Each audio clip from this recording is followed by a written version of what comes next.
warahmatullahi wabarakatuh. Kembali lagi di channel RA Plan ya teman-teman. Jadi slogannya jangan lupa gitu ya, semangat berkebun dan semangat menembus batas meskipun hanya dengan lahan terbatas.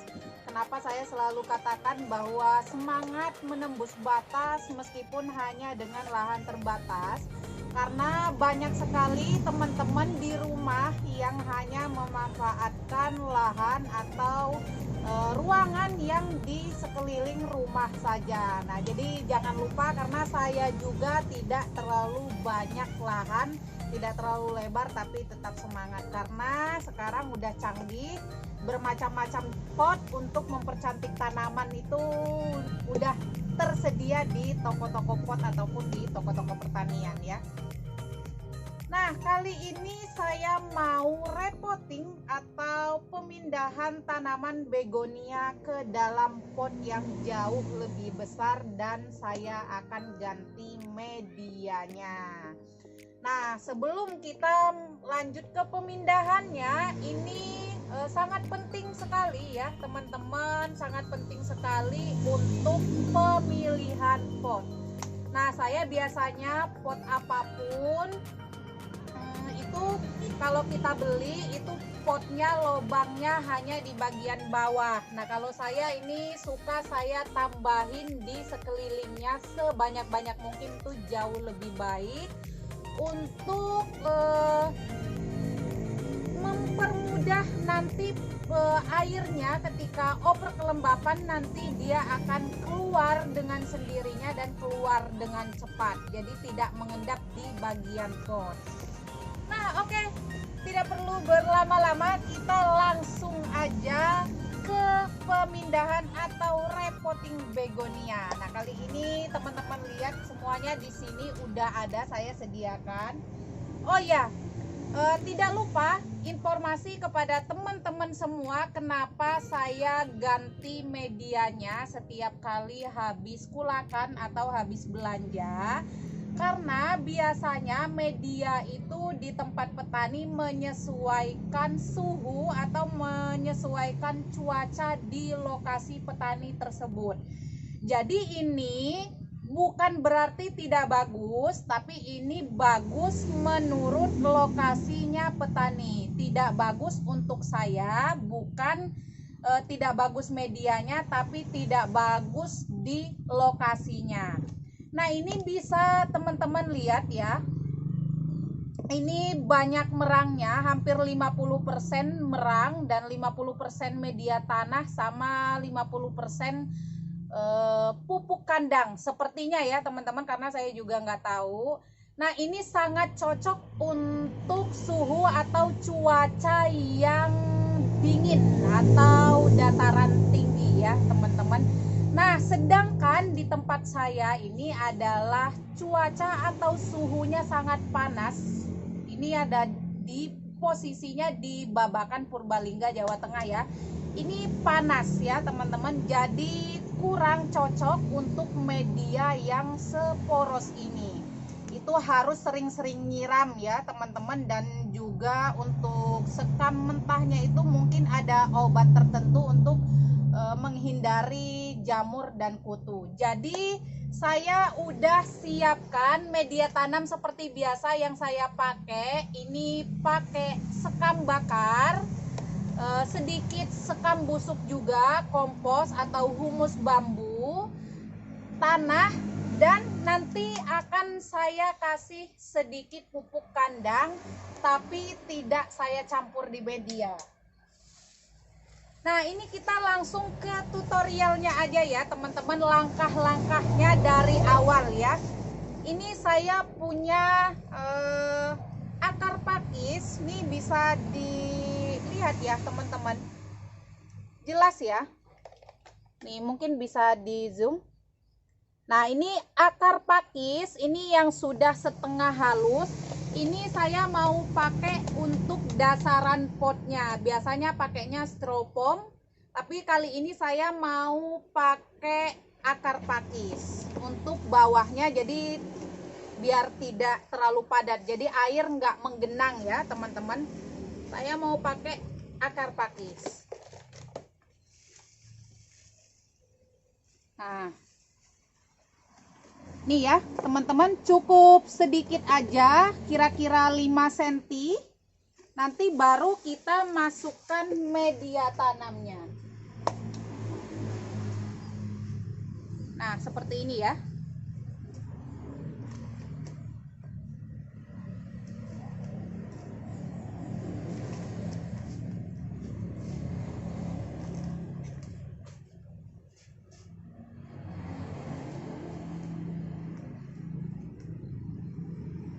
Nah, ini mau saya kurangin media tanamnya. Ini karena banyak sekam mentahnya ya, teman-teman.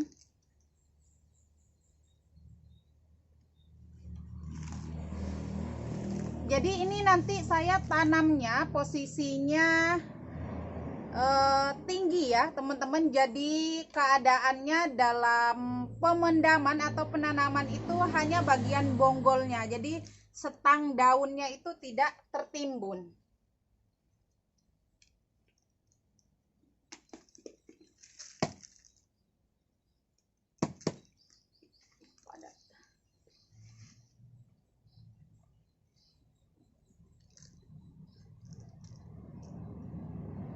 Nah, ini saya mau taruh satu pot 2 ya teman-teman. Jadi nanti biar terlihat bagus, terlihat rumpun. Tapi saran untuk teman-teman yang mau tanam begonia, kalau potnya masih terlalu kecil, usahakan untuk begonianya tidak terlalu banyak dalam satu pot, nanti bisa menghambat pertumbuhan si begonianya. Nih ya teman-teman, usahakan setangnya tidak tertimbun ya. Jadi nanti kalau setangnya tertimbun bisa menyebabkan kebusukan.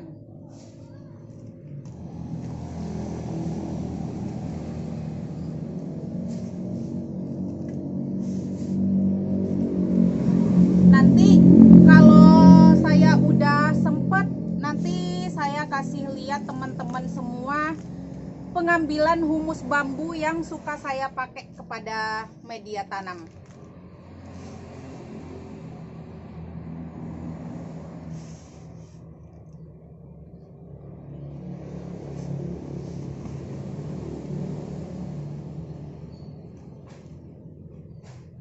Nah, jadi bagus dia rumpun ya teman-teman.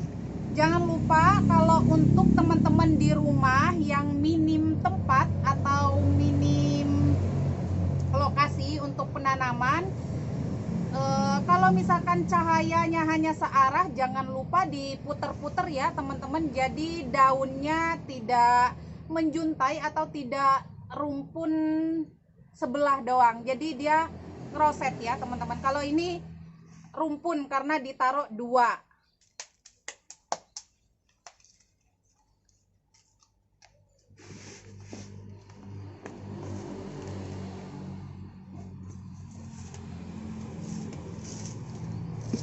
Nah, setelah sudah selesai kita pindah, ini posisinya seperti kita buat seperti gunung ya teman-teman. Jadi nanti tidak terpendam si setangnya ini dan medianya bisa penuh.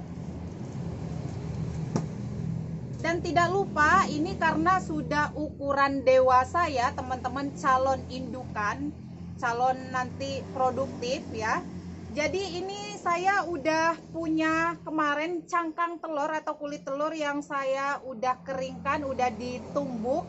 Ini saya mau kasih karena di masa pendewasaan ini, remaja seperti ini butuh kalsium ya teman-teman, sama kayak kita ya manusia. Ini saya mau tabur secukupnya. Ini jadi untuk kekuatan atau kekokohan batang atau setang si begonia ini bisa secukupnya aja.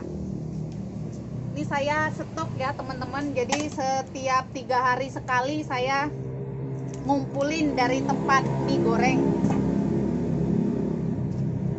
Nah, setelah kita kasih kalsium atau cangkang telur ini tadi kita kasih tidak lupa ini trichoderma ya, jamur bakteri baik untuk tanaman. Nah, untuk teman-teman yang tidak punya Glio bisa cari di toko pertanian itu trichoderma atau bakteri baik. Nah, itu ya, saya juga mau kasih secukupnya aja. Ini jadi meskipun nanti kemungkinan tumbuh jamur nanti akan ditangani atau bisa diatasi dengan jamur baik ini ya, bakteri baik ini. Ini juga saya kasih secukupnya. Nah, setelah kita kasih ini tadi Glio atau trichoderma ini, saya kasih nih pupuk kandang ya, teman-teman. Ini pupuk kandang karena di setiap media bisa lihat, teman-teman lihat di sini saya ada media yang sudah siap pakai, itu udah ada Super Nasa ya. Super Nasa itu adalah pupuk yang setara dengan pupuk kandang ya, nutrisinya. Jadi sama aja. Nah, berhubung karena ini udah saya kasih Super Nasa atau organik ya, organik untuk penyubur tanah. Jadi setiap kali saya pemindahan seperti ini ke pot yang jauh lebih besar, saya tetap kasih pupuk kandang yang sudah halus ya teman-teman. Soalnya kalau yang sudah halus ini udah otomatis dia udah bagus banget, udah nggak mungkin tumbuh jamur ya teman-teman. Ini saya akan kasih secukupnya. Nah, kalau misalkan teman-teman di rumah punya stok pupuk kandang yang banyak juga dicampur, tapi jangan lupa gunakan secukupnya sesuai dengan dosis atau kebutuhan tanaman. Ini saya mau tabur ya teman-teman. Ini juga secukupnya.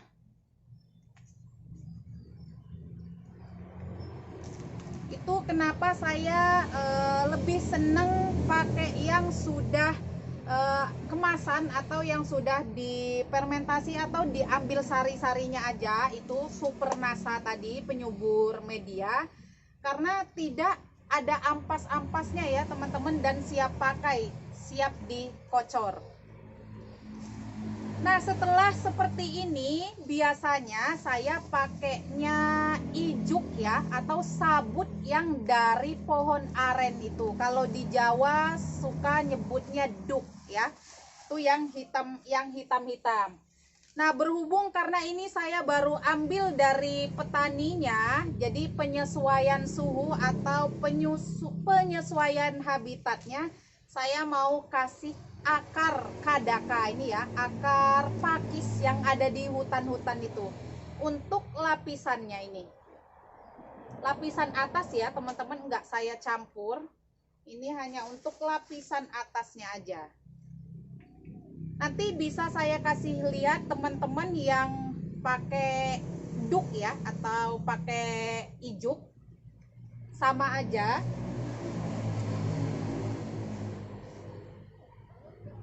Sesuaikan sekali lagi, apapun yang mau teman-teman pakai itu sesuaikan dengan kondisi atau ketersediaan teman-teman semua.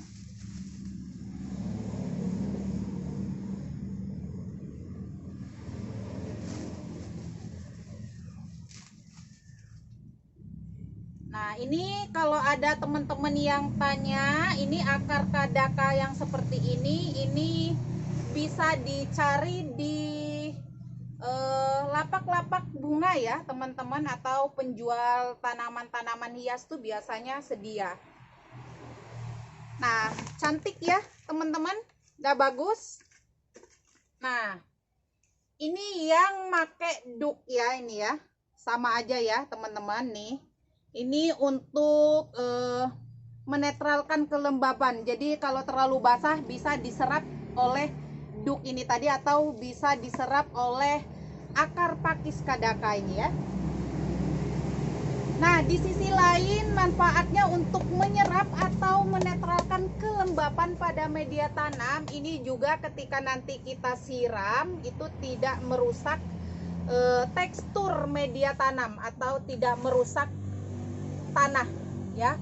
Jadi ini karena posisinya tadi seperti gunung, kalau tidak kita kasih seperti ini nanti ketika kita siram nanti berjatuhan medianya nanti akan acak-acakan. Nah, bagus ya teman-teman. Ini 2. Nah, ini ya. Ini juga nanti saya akan pindah-pindahkan, nanti jadinya akan seperti ini ya teman-teman. Saya juga menyesuaikan ketersediaan bahan yang ada di toko bunga saya. Kalau misalkan saya banyak duk, saya pakainya duk. Tapi kalau misalkan akar pakis, saya pakainya akar pakis. Nah, ini yang Rekwalet ya teman-teman. Ini udah laku. Ini juga yang es krim. Ini yang es krim, terus ini yang keong ya teman-teman. Ini mau dikirim ke Jakarta nanti ya, sama dengan keong ungu. Nah, keong ungu ini kalau misalkan masih kecil memang dia agak ke silver gitu ya warnanya teman-teman. Nah, ini keong hijau, ini keong yang ungu. Nah, ini mau dikirim nanti. Nah, ini ya teman-teman. Nah, nih bagus ya teman-teman. Tuh jadi rimbun, jadi ngeroset seperti ini. Nah, itu dia ya tadi teman-teman cara repotting saya dan apa-apa saja bahan yang diperlukan untuk repotting tanaman begonia. Nih, sekali lagi saya ingatkan kepada teman-teman pecinta tanaman, khususnya pendukungnya RA Plant atau yang suka ngikutin video-video tutorial dari RA Plant. Ini sebelum kita menggunakan media tidak harus sama persis dengan apa yang saya terapkan. Ini hanya sebuah bayangan atau sebuah patokan teman-teman semua. Intinya adalah beda lokasi atau beda tempat itu beda media tanam, beda kecocokan media tanam. Nah, itu tadi ya teman-teman, saya hari ini mau lanjut repotting jenis-jenis yang lain, dan saya juga mau lanjut ke pemupukan rutin atau pemupukan seminggu sekali kepada tanaman begonia. Nah, oke, semoga bermanfaat video dari saya, dan yang paling penting adalah semangat. Tidak lupa apabila ada kata-kata saya yang kurang berkenan di hati teman-teman semua atau salah-salah dalam penyampaian, saya mohon maaf yang sebesar-besarnya. Akhir kata, wabillahi taufiq wal hidayah. Wassalamualaikum warahmatullahi wabarakatuh. Dadah.